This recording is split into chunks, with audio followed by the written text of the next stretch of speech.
you're finding it challenging to figure out how to actually use SEO to grow your online business, you are not alone. And I want to help you in this video to take the steps in learning how to actually become a self-taught SEO expert on your own. My name is Sophie Kester. I'm an SEO consultant, an SaaS agency business owner, a business mentor, and have been in the online space since 2015. In the early years of my online career, I focused heavily on Instagram and Facebook marketing to grow my business. But after years of running an online organic social media personal brand, I got to a point to where it wasn't sustainable anymore, which is why today I focus on SEO and building a business through Google. So in today's episode, what I want to talk to you about is what is SEO and why is it something that is so valuable to your business, and how can you, as somebody who maybe is a novice business owner when it comes to SEO, or somebody who might have a lot of experience in social media, transition into something like SEO marketing. So search engine optimization, otherwise known as SEO, is a way of creating content that is easily indexable and can be found on search engines like Google. So what is the difference between SEO versus something like social media marketing?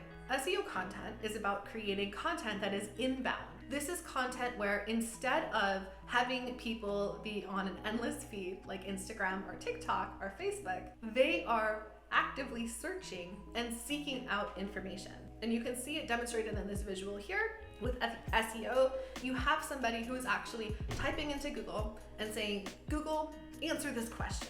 And what Google does is it goes through the entire library of Google, the Google library, to find information that is most relevant to what that person is searching for. And then they provide the user with the most relevant information possible on what we call the Google SERP, or the search engine's result page. This is the first page of Google. And what you see here in this image is the first 4 spots are always reserved for paid position. These are businesses or companies that are paying to rank in the first position of the paid spot for that keyword or search term. Now, the next 10 spaces below on every SERP page are going to be all organic content. What does that mean? That means that these pages and these pieces of content are organically showing up on the first page of Google without any paid advertising. They are landing here for free. Why is that so valuable? Well, if we zoom in here, what you can see is based on the data, we can see that the average click-through rate, and this isn't just about the number of views or engagement, but the actual people that are clicking on the link and going to the site, ranges around 39.6%. That means that we see an average of a 40% click-through rate for the #1 position on a Google search term. Obviously, these numbers fluctuate, but what I would love for you to compare this to, if you are somebody who has relied heavily on social media, is that when you transition into SEO marketing, you have a for sure way of guaranteeing that people are not only seeing your content, but clicking through. In comparison to this, we can take email marketing, where the standard click-through rate is between 1 to 2%.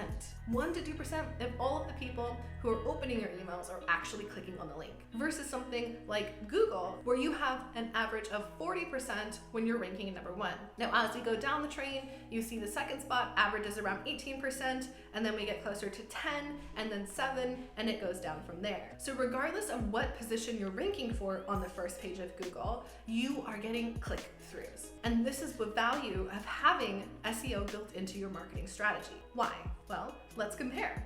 The difference between social media marketing and SEO marketing is social media marketing focuses on interruption and disruption. It is not about having people come to you who are actively seeking what you have to offer, but instead you are competing with every other content creator on that platform.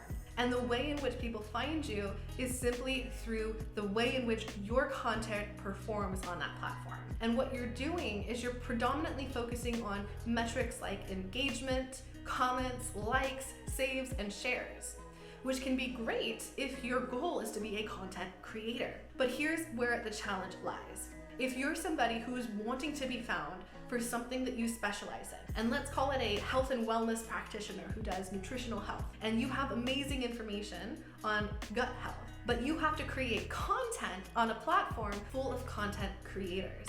Nobody is going onto Instagram or TikTok and actively seeking gut health. And so you have this challenge where you have to be found by people, and the only way to be found by them is to create content that actually performs well. And unfortunately, what we've seen and what the data has shown is that the content that performs best on these platforms is not always about the quality of the content, but it's so much more about the quantity and about the outlandishness of the content itself. What does that mean? When we look at recent data from the Hootsuite report of 2022 Instagram statistics, what we can see here is the average Instagram post gets an average engagement of between 1% to 3%. That is not a click-through rate, my friends. That is simply the amount of engagement and reach, which means if you have an audience of 3,000 people and you're looking for 1 to 3%, we're talking maybe 30 to 90 people of your followers are actually going to see that incredible piece of content that you spent hours creating. Now, here's the other unfortunate part about social media. Unlike SEO, which has an average lifespan of at least 1 year, content on social media platforms only lasts an average of 6 hours to 48 hours. 48 hours being the max if you're building something on Instagram. And then 30 minutes being the minimum if you're creating something on a platform like TikTok. So what does that mean and why does that matter to you? Well, this means that if you're not consistently creating content every single day, or every 30 minutes, or 6 hours, or 24 hours, or 48 hours, then your content will be buried in the feed. It'll disappear in the black hole of the abyss of that platform, never to be seen again.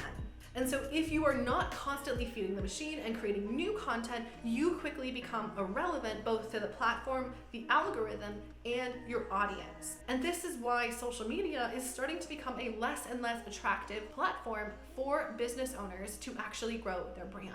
Now, if you are somebody who wants to get paid to create content, this can be an amazing strategy for you. But if you don't want to be a content creator in your online business and you want to actually get paid by clients who want to hire you for your professional services, whether it's health coaching, whether it's functional medicine, whether it's trauma work therapy, then you want to create content that is going to last a lot longer.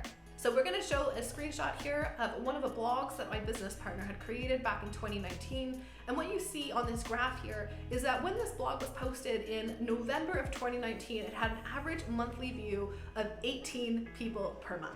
Not impressive.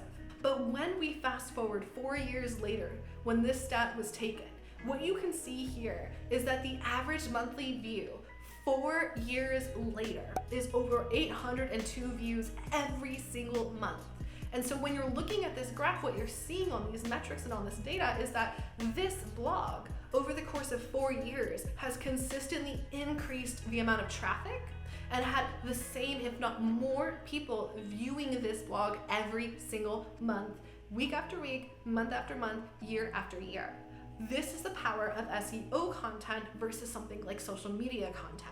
Not only does your content last longer, but it also has a much higher potential to rank on the first page of Google and continue to be found by people who are actually searching for it. So hopefully this video is giving you a lot of insight into the importance of building SEO into your marketing strategy and slowly transitioning off of platforms where you're solely relying on social media to grow your online business. If you're looking for support, we have a free guide called The 3 Steps to Grow Your Business Beyond the Feed. You can grab it by clicking the link here. And you can also check out our workshop, Scaling Without Social Media, where we go more in depth into understanding the exact process to build your business off of social media. Thank you so much for watching today's episode, and I hope to see you soon. Don't forget to hit subscribe. If you have questions, feel free to comment below, and I'll be looking forward to seeing you in the next video.